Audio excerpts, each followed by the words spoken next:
On the edge of the village of Fernhollow, where the fog clings to cobbled paths like a second skin and wildflowers grow even in winter, stood a tree unlike any other. It was called the Listening Tree. Its roots wound deep beneath the earth like threads in an ancient tapestry, and its bark shimmered faintly, as though it had once been kissed by starlight. The villagers knew better than to raise their voices near the tree. It did not like shouting, nor the clamor of hurried footsteps. But if you sat still beneath its boughs and breathed softly, it would listen. Not just to your words, but to your heart, your worries, your quietest thoughts. And every night, after the last candle had been snuffed, and the village lay blanketed in stillness, the tree whispered. Its leaves rustled with the weight of unspoken confessions. Its roots quivered with hidden truths. And beneath it, in a small hollow library nestled between root and stone, worked the archivist. Her name was Ilyra. She was not old, though her eyes held the kind of calm that made people think she was. She wore soft robes the color of parchment, and kept her long black hair tied with silver twine. By day, she walked through Fernhollow like a shadow, gentle, unnoticed, content. By night, she descended the spiral stair tucked into the listening tree's base, into a chamber carved by time and memory.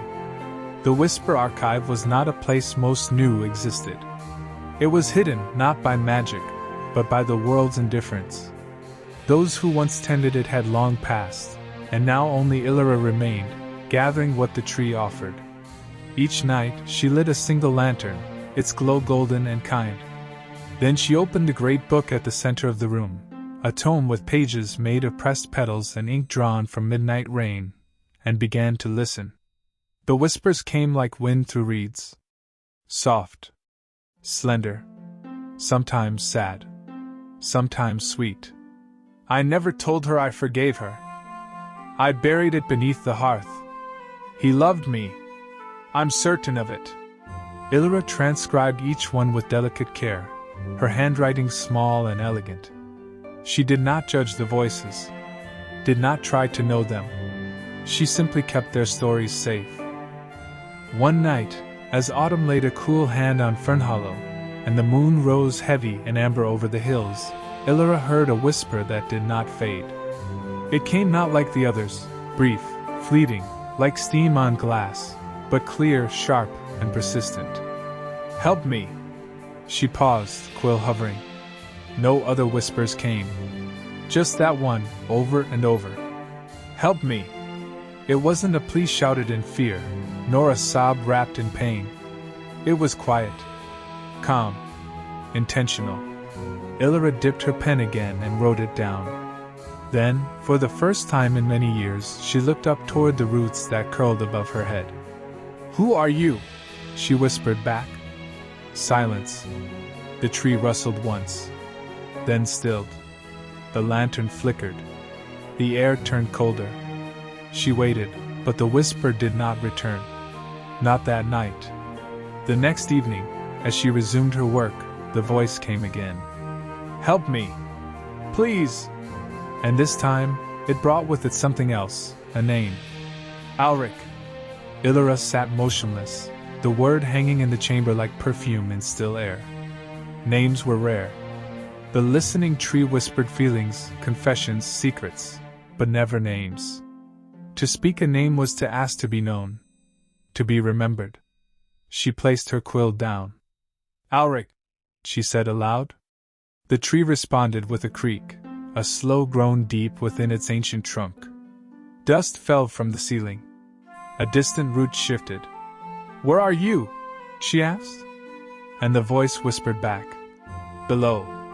Ilyra rose from her desk and took the lantern with her. She followed the narrow hall past the shelves of bottled ink, the scrolls tied in faded ribbon, the drawers of wax-sealed leaves that held stories long forgotten. There, at the far wall, lay a staircase she had never used. One that spiraled further down, beyond the archive's known depth. Until then, she had believed the roots ended with her work. But the tree was older than belief, and belief itself was a shallow thing beside truth. She descended. The steps were narrow, slick with moss. The lantern's glow cast shadows that curled and twisted, but never touched her. The whisper, Ulrich's whisper, grew louder, not in volume, but in clarity. "I've waited a long time," he said. "Why?" she asked. "Because no one listened." She reached the bottom of the stair and stepped into a chamber unlike any other in the archive. The roots here were vast, thick as stone pillars, tangled like sleeping serpents. In the center of the room was a single stone cradle, and in it, a lantern. It did not glow. But Ilyra knew, without touching it, that this was the voice. The soul. The memory that had endured silence.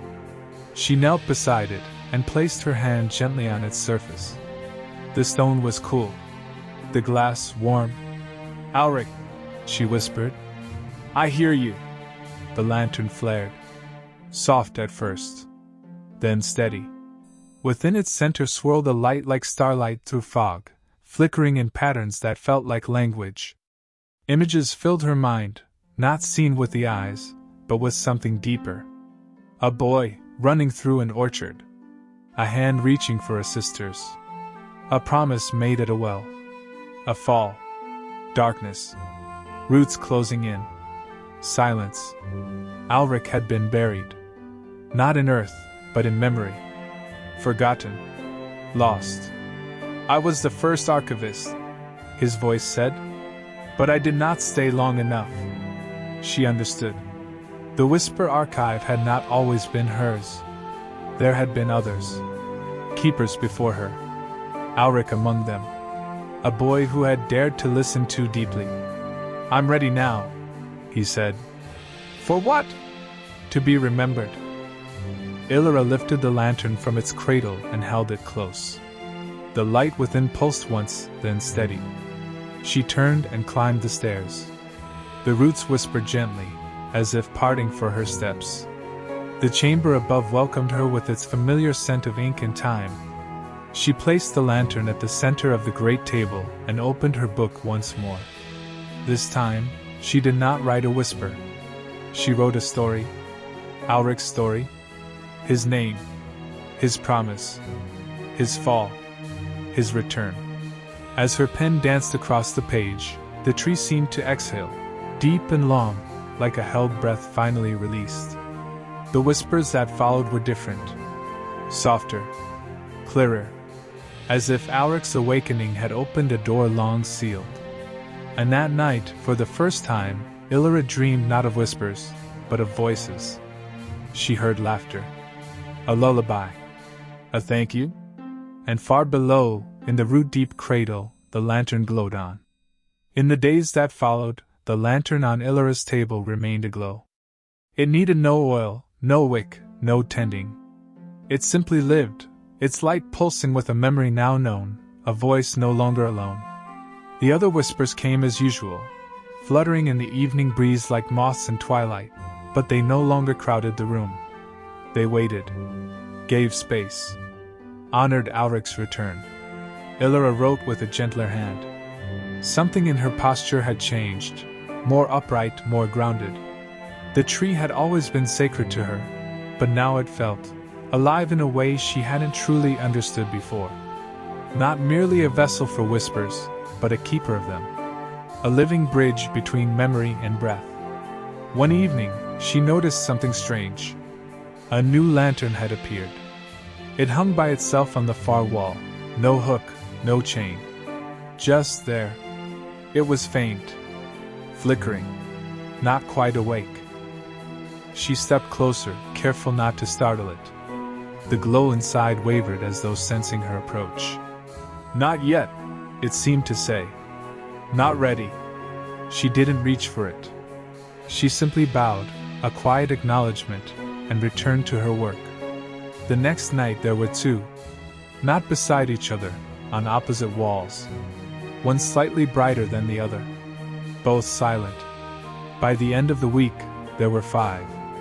They were not the ordinary whispers she tended each night. These were echoes of something else. Something waiting.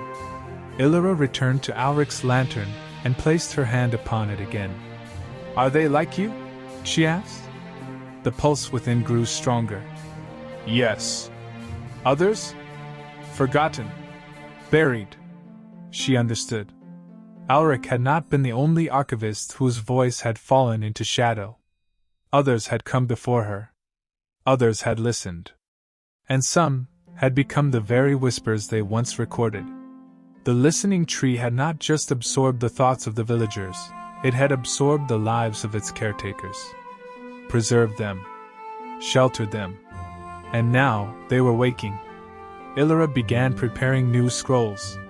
She carved extra writing tools from Dreamwood and polished the old brass cases that had long collected dust.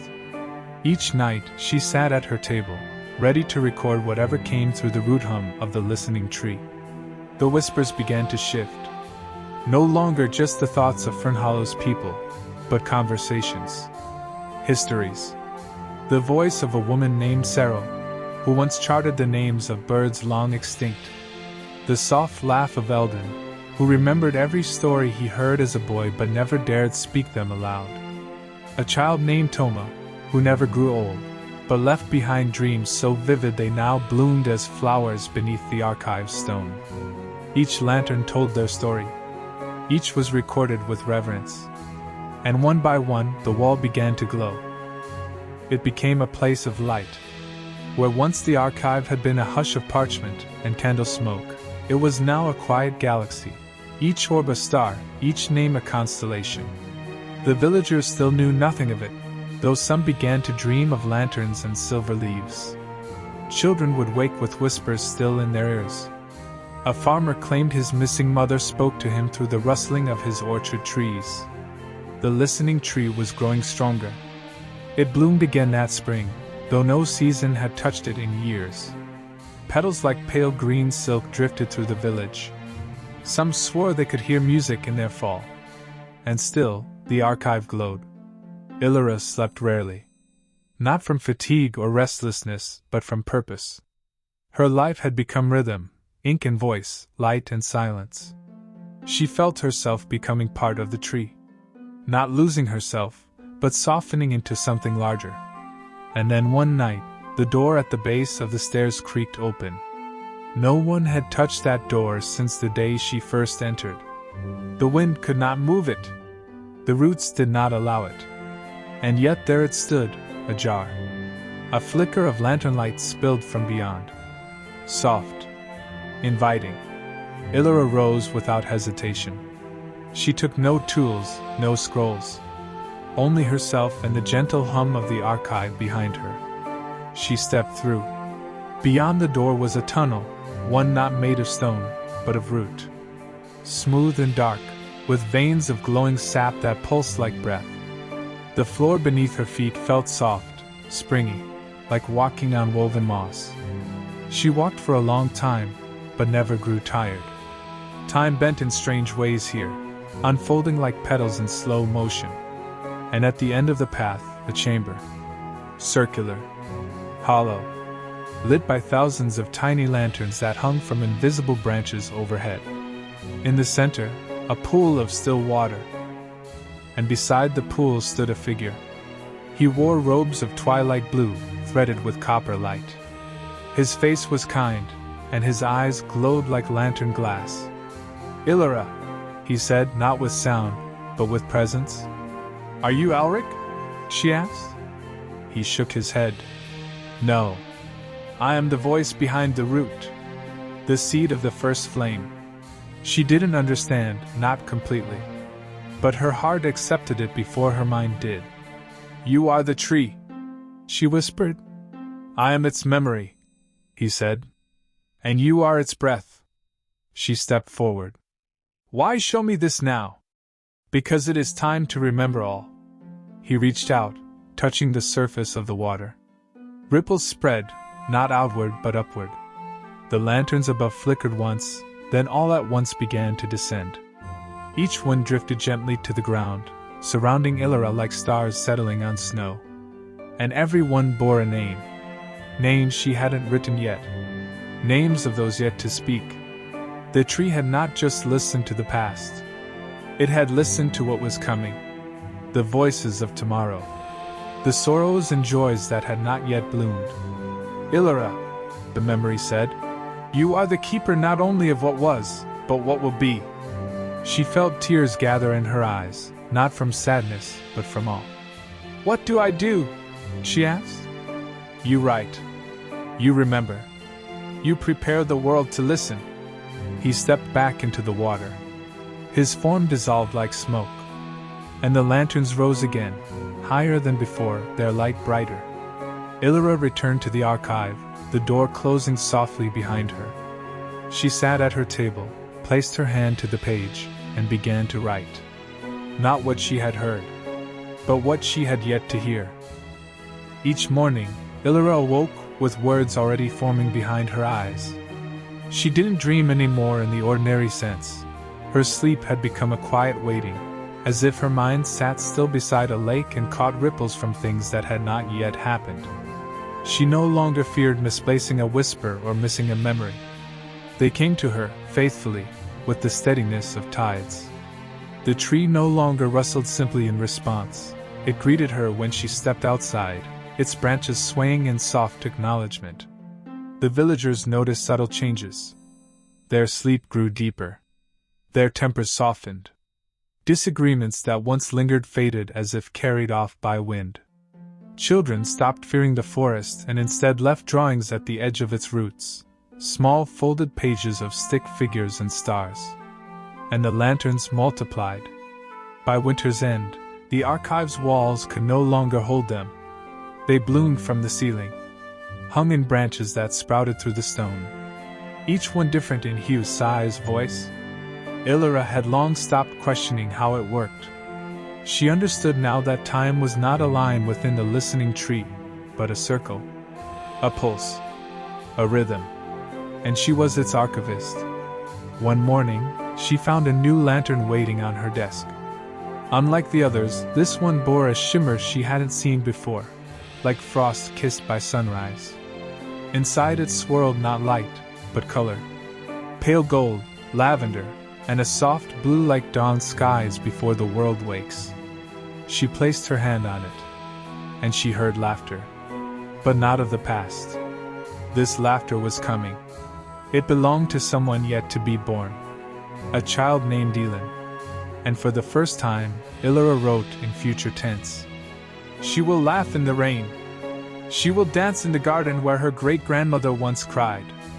She will grow old never knowing fear, but always feeling wonder. Each new lantern brought a future echo, small, unfinished stories wrapped in hope and longing. Some would come to pass. Others might not. But all were held, honored, and transcribed. Ilyra created a new shelf labeled The Soonings. She filled it carefully, separating these lanterns from those rooted in memory. They glowed faintly, like seeds waiting for spring. One day, the tree gave her a single leaf unlike any other. It was silver, veined with tiny runes. It fell into her hands without wind. When she opened her journal that evening, the leaf lifted from her palm and settled onto the center page. The runes rearranged themselves into words. One day you will be written too. She touched the message and whispered, By who? But the tree did not answer. Some things, even the listening tree held close. 2,000 character limit. The seasons turned. Years slipped gently by, marked not by festivals or birthdays, but by the soft shifting of the archive's light. Ilyra aged, though slowly. The tree shared its rhythm with her, slowing the wear of time. Her hair silvered gradually, her hands steadied with purpose. She taught a child once, one who wandered into the root hollow after following a fox that glowed faintly at dusk. The child asked questions without fear, and Ilyra answered each one, smiling. She showed them how to trim a wick, how to bind a petal-pressed page, how to wait in silence without asking for noise. The child stayed for a week, then left, but not without saying, I'll come back when I'm ready to listen. And Ilyra knew they would. The tree knew too. A lantern bloomed on the shelf the next morning, small and shaped like a teardrop. Inside, it pulsed slowly, waiting.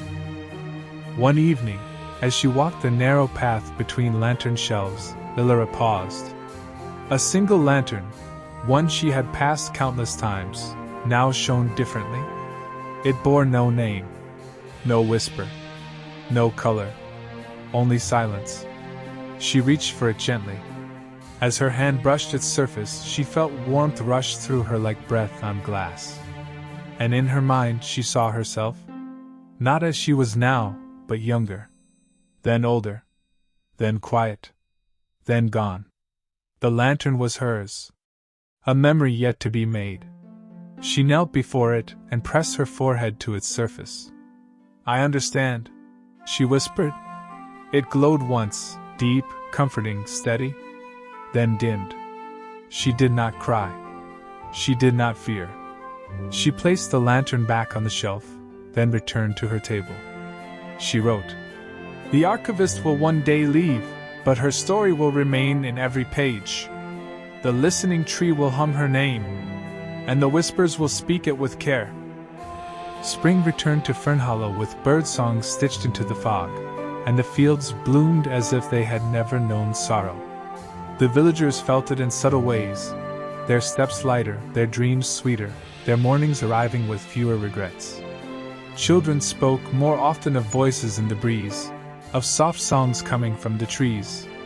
Elders who had long forgotten their own names now remembered lullabies from childhood. And still, the tree listened. And still, Ilyra wrote. One morning, as she lit her lantern and opened the archive's great door, she paused at the threshold. A new root had grown overnight, curling into the stone floor with perfect symmetry. Nestled at its tip was a bundle wrapped in bark fiber cloth. She knelt, unwrapped it carefully, and found inside a quill made of starlight and mothwing, and a page already inscribed. "The archivist will know when it is time." She traced the words with her fingertips. And in her heart she felt the truth settle like dew. She placed the bundle gently on her writing table and turned to face the archive. It felt different now, full, not crowded. Complete. Not silent, but content. That evening, she lit every lantern. Not for need, but for farewell. Each one glowed in harmony, casting a glow that painted the stone walls in ribbons of gold, copper, and soft pearl. The archive looked like a cathedral of light, built not of brick and glass, but of memory and trust. She stood before the great book. Its pages were full. No blank ones remained. But the final page, the one from the bundle, rested atop the closed cover like a gentle invitation. She took the starlight quill in hand, and she began to write. Not the whispers of others, not the voices of the forgotten or the yet to come. Her own. She wrote of the first time she heard the tree whisper, of Alric, of the hollow stairwell and the cradle of roots, of the girl who asked to be taught, of lanterns that wept and lanterns that laughed. She wrote of the moment she realized the tree was not just listening, but feeling, and that she, too, had become part of it.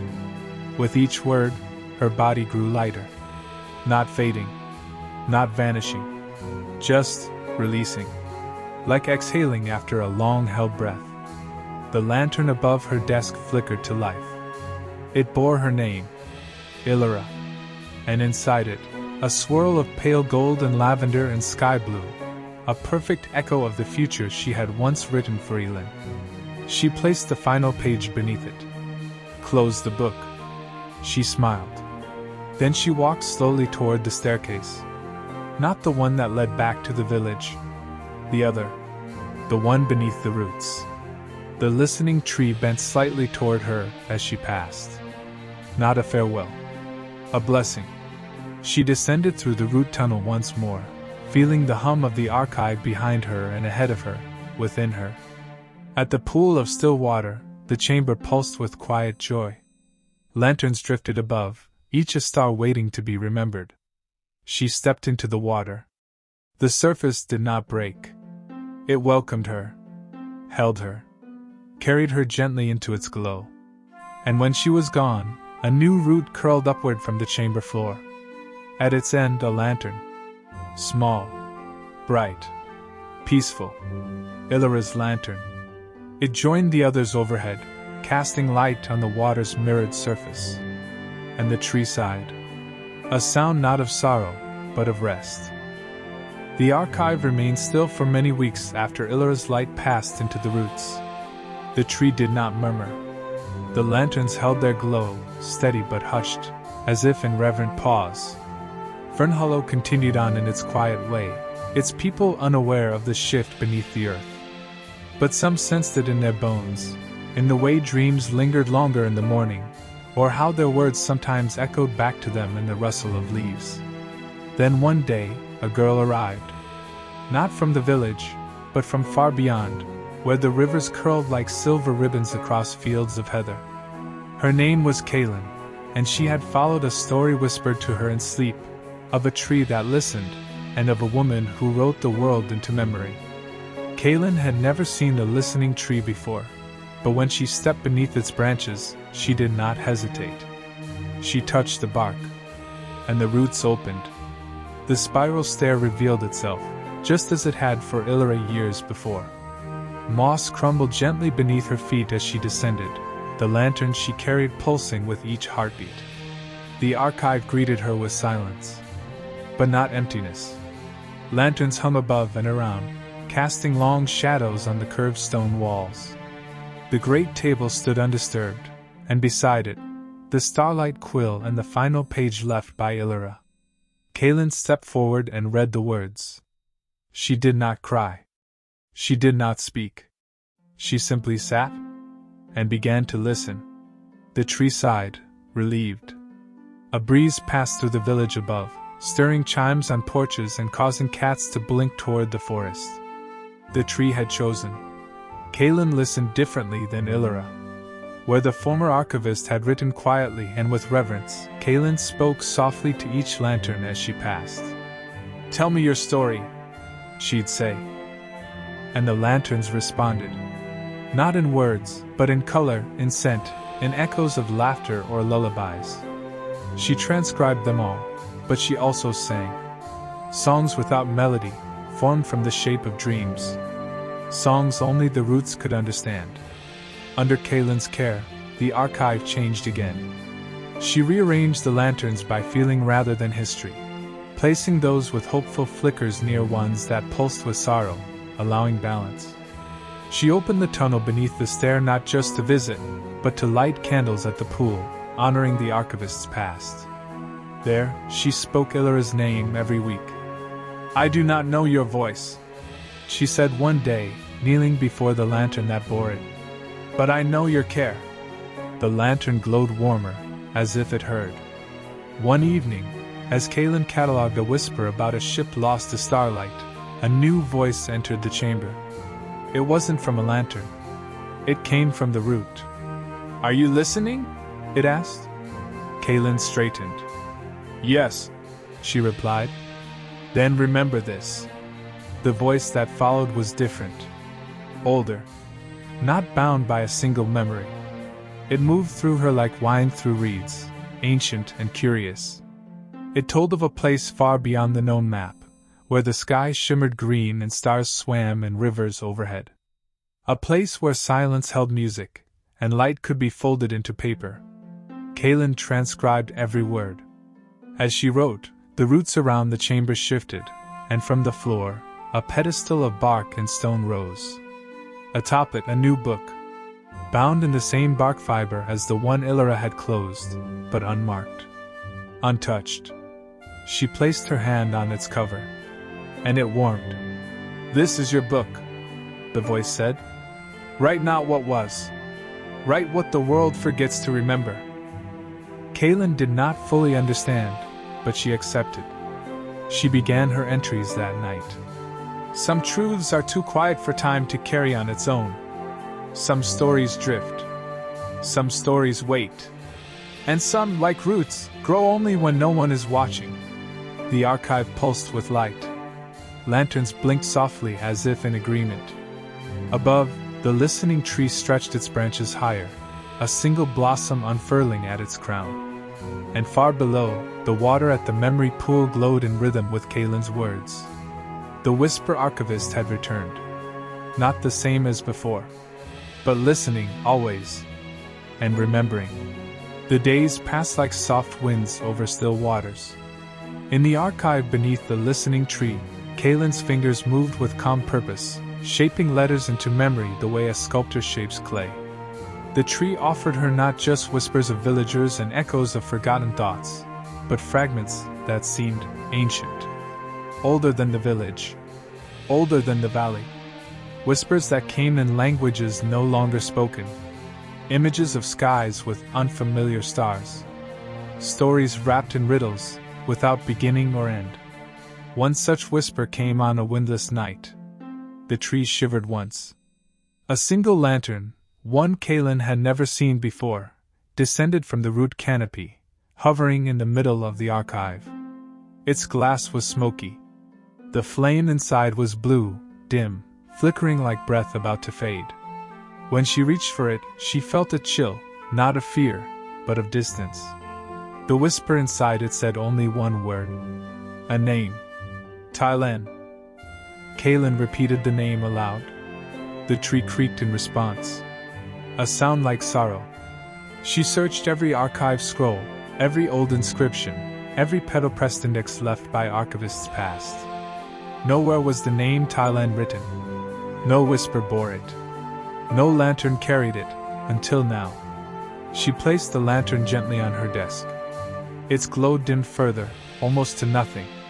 She whispered, "I see you." And the flame flared. Not bright, but steady. From the lantern, images came, not through sight, but through silence. A boy alone in a glade. A voice calling out in a storm. A village that forgot him. A life unrecorded. He had never been remembered. Not once. He was a lost whisper. A name the world had not kept. Kaylin's chest ached with the weight of it. She understood now. Some lanterns didn't glow because their stories had been told. They glowed because someone had finally listened. She wrote. Thailand stood where no one could see. He called, but no names answered. Yet still, he waited. For someone to remember. As she finished, the lantern pulsed brighter. Its smoky glass began to clear, revealing a faint swirl of gold and soft green, colors of growth, of spring remembered. The next morning, the villagers spoke of dreams where they saw a boy walking through a field of stars. He did not speak. He only smiled. One child said, "He had a lantern in his hand." Another added, "He said nothing, but I felt warm when I saw him." Kaylin returned to the archive that evening to find a new shelf had grown. Not carved, not built, grown. Twisting gently from the root wall, as if the tree had made space for something newly needed. She labeled it the Remembered Lost, and placed Thaylen's lantern at its center. More lanterns joined it in the weeks that followed. Some spoke clearly. Others whispered only fragments, names worn down by time, edges of memories too smooth to trace. Kaylin wrote them all. Each time she wrote one of their stories, the flame inside its lantern grew steady, peaceful, and in her dreams she began to hear laughter echoing from beneath the earth. The kind of laughter that comes when something long held in silence finally breathes. She wondered if Ilyra had known of these forgotten ones. If Alric had. Perhaps they had. Perhaps they, too, had felt the ache of a name no one remembered. Kaylin understood now that the archive was not simply a place of quiet. It was a promise. A vow whispered to every soul. Even if no one remembers you, the tree will. Even if your voice fades, the roots will carry your name. That night, she lit every lantern in the archive once again. She stood in their gentle glow, surrounded by warmth, by memory, by presence. And for the first time, she whispered her own name aloud, not to mark it, but to offer it, gently, freely, into the root-bound air. "Kaylin," she said. The tree rustled in response. It remembered her. And always would. Spring deepened into summer, and the listening tree blossomed in ways no villager had ever seen. Petals the color of twilight drifted through Fernhollow like soft rain, clinging to windows and curling along rooftops. A boy caught one on his tongue and dreamed of a lantern that sang. An old woman found one in her tea and remembered her mother's voice. The tree's roots hummed beneath the cobbled paths. It was listening still, but now it also shared. Beneath it, the archive grew. Not wider nor deeper, but fuller, lusher. Small flowers began to grow along the cracks in the stone, pale blossoms shaped like tiny lamps. They pulsed faintly, like distant dreams. Kaylin tended them with care, placing shallow bowls of water near their stems, whispering greetings each time she passed. One night, she noticed a path of them leading away from the archive's far corner. A narrow trail of glowing petals disappearing into a fissure between the roots. The tree was opening something new. Kaylin followed the petal path with lantern in hand, ducking beneath the sweeping boughs that curled downward from the ceiling like weeping vines. The passage narrowed, then widened again into a hidden chamber. It was circular and silent, but not empty. The floor was soft with moss, and around the perimeter grew a ring of lanterns planted like seedlings. Each one nestled in a bed of glowing soil, their flames low but alive. She knelt beside one and reached toward it, and in response it bloomed.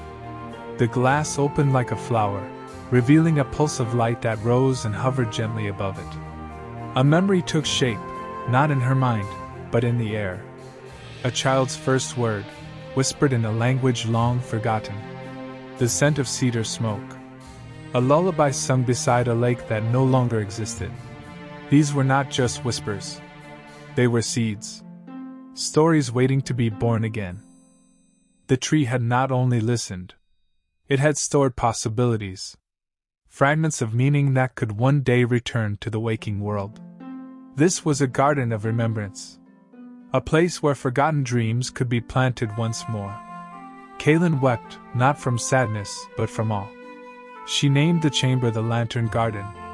And each day after her writings, she would come here, tend the glowing soil, and sing softly to the seeds. Not all of them responded. Some lanterns remained closed, waiting for the right voice, the right time. But some did bloom. And when they did, Kaylin would record what they revealed in a new book bound in root bark and starlight thread. She called it the Returnings. And in the village above, a subtle shift began. Children began to tell stories they had never been taught. Stories of distant lands and ancient names. One child described, in perfect detail, a tree with silver leaves and voices beneath the ground. When Kaylin asked how he knew, he shrugged and said, "I dreamed it."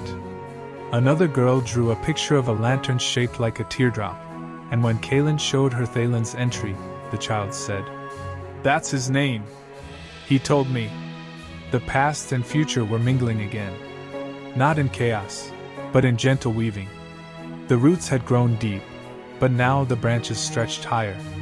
Some days, Kaylin would look up from her table to find a villager standing at the threshold of the archive, hesitant, awed, unsure how they had arrived.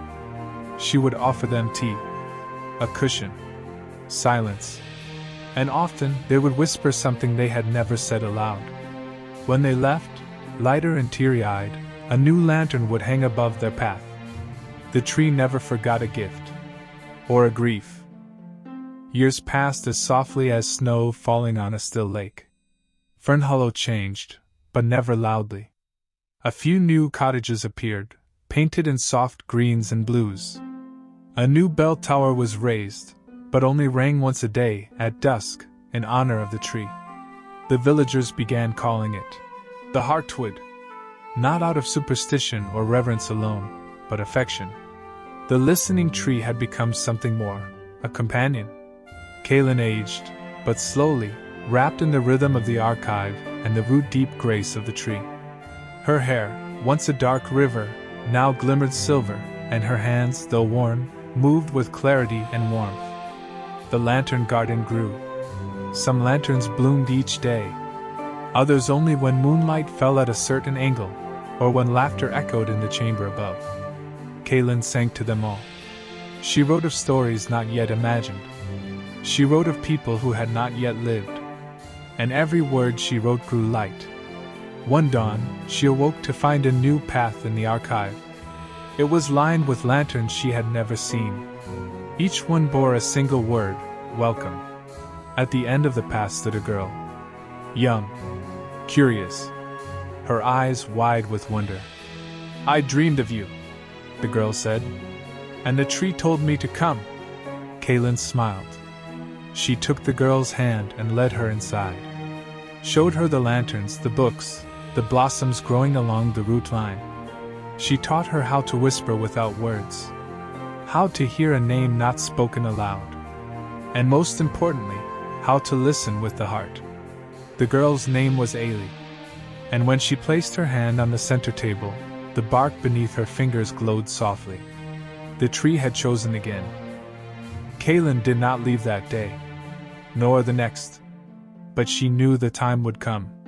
The flame in her own lantern pulsed softly now, steady as ever. When she finally returned to the memory pool, she did not go alone. Ailey stood beside her, holding a lantern newly lit. Kaylin smiled, stepped into the pool, and felt the water carry her, warm as morning light. The last thing she heard was the tree's soft hum, and Ailey's voice whispering, "Thank you?" Her lantern rose to the root canopy and found its place among the stars.